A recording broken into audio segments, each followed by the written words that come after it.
With the Panthers coming off their first victory of the season against the Houston Texans, they're looking to build onto that in the next game against the Indianapolis Colts, a team with a high-powered offense and a suspect defense. We'll talk about that and more in this version of Locker Room Talk. Coming into this game, I'm expecting the Carolina Panthers to lean heavily on the ground game early.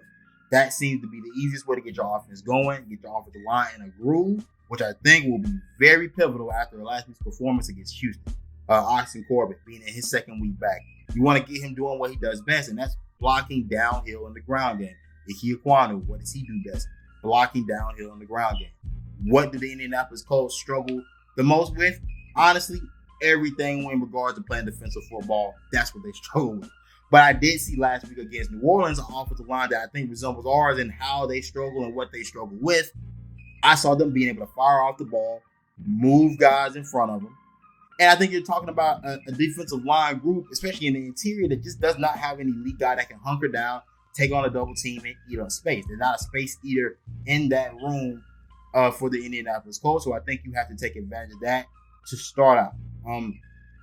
The more you're able to run the ball, the more you're forcing them to stack the box, the easier the matches on the outside get. They're a defense right now that they don't have a number one corner. They don't have a single guy in that back end that I'm scared of in terms of taking the ball away or strapping up any of my receivers. Now, I will say, we also have to remember the receiver group we have.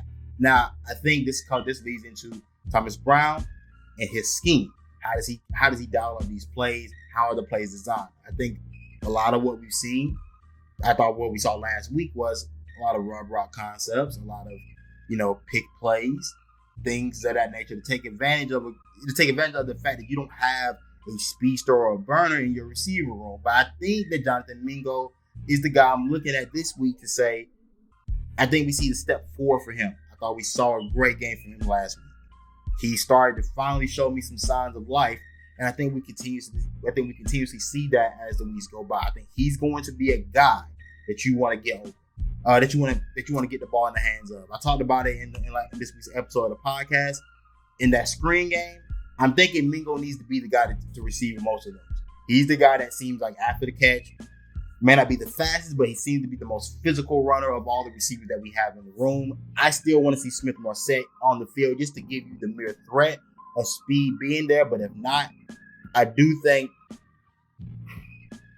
Adam Thielen will be fine. I do think DJ Chark, the more and more we come along in this one, this will be the game. This is a great opportunity for him to also have a breakout game. I think both of those guys are due for one of those matchups. And I think Bryce Young is due for a big passing day. And I think this will be the team to be able to do it in a game that I think you are more than capable of winning. The biggest question in this game for us defensively is, can we stop a Shane Steichen rushing attack? And that's one of the biggest questions that I don't think we have an answer. Deshaun Williams, Shy Tuttle, Derrick Brown, can those guys hold it down and not allow those offensive linemen like Quinn Nelson to climb up to Frankie Louvu and Ruger Hill and allow those guys to play downhill and ferocious?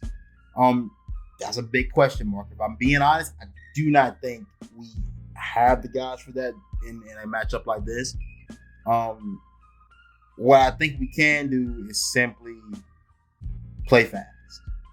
That's all I think we can do. There will be no Von Bell this week, but I think your blitz packages are going to have to be vital. When you dial up the blitzes, can your base defenses work on a play in, play out basis? Will help that happen. Will help that go along. I mean, I'm looking at. I have to ask my interior guys like, hey, can you handle it? Can you be a guy this week that can hold it down? I mean, we both had similar struggles on the defensive side of the ball, where I think that we can't stop a nosebleed when it comes down to the ground game. We even saw Houston be able to utilize it that last week with Damian Pierce and Singletary. Jonathan Taylor's on the other side of that ball. I don't see us having a great day against that group. And as far as in the passing game, I was hoping that we would be facing Anthony Richardson in this game, because I was hoping that if we're facing a young quarterback that can't necessarily see the field as well, that doesn't necessarily know what he's looking at play in and play out, then I think we will have a shot to be able to lull them into some mistakes. Minshew is a guy that will still make mistakes. As long as he now, in the many games where he can throw for 300 yards, throw for a couple touchdowns, he's known for throwing you an interception. You're gonna have to kind of hope and bank on that. They do not possess a wide receiver that scares me necessarily, but do we have a great matchup for Michael Pittman? I think T.J. Henderson would be the best matchup in that case and scenario, but all our corners do not travel. Josh Downs will be the guy that I think possesses the most, that brings up the most problems in the slot. But luckily, having Troy Hill to me is a great answer for that. Now, how often will you get to play Troy Hill out there if they're going heavy run and inside run game and outside run game? Yeah, I don't know how often we'll get to see Troy Hill out there playing, but he would be the best option in terms of shutting down Josh Downs, who was their leading receiver last week against New Orleans, who essentially could not put a nickel out there because they were having to worry about the ground game. That's where Shane Steichen and his crew put you in a very complex state because they're able to run the ball so well. They don't allow you to get into some of those packages that you would like. Do you have a big nickel package that you love? Well, there's no Jeremy Chin out there either. So for Carolina, hold on for dear life, man. You're going to be in for a tough one in terms of stopping their offensive attack. I made my prediction on the podcast, but I will change it around a little bit. I think we have a more of an explosive offensive day than what I gave us credit for. I think we'll score about 20 points in this one. Do I think our defense will hold up? I can see it being a 28-20 game. I don't know if we're going to be able to hold up for 4 quarters against that rushing attack, and can we force mistakes out of Gardner Minshew? That will be the biggest question. Question that will be left to be answered, but I'm looking at Frankie Louisville and I'm saying, look, man, you had a great week last week. I'm looking at you again. We're going to need it from you this week. Can you lull these guys into a mistake the same way you did C.J. Stroud?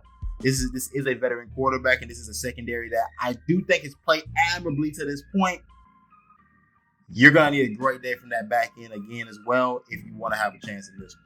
But with that being said, I'm your host, Shanti Stewart.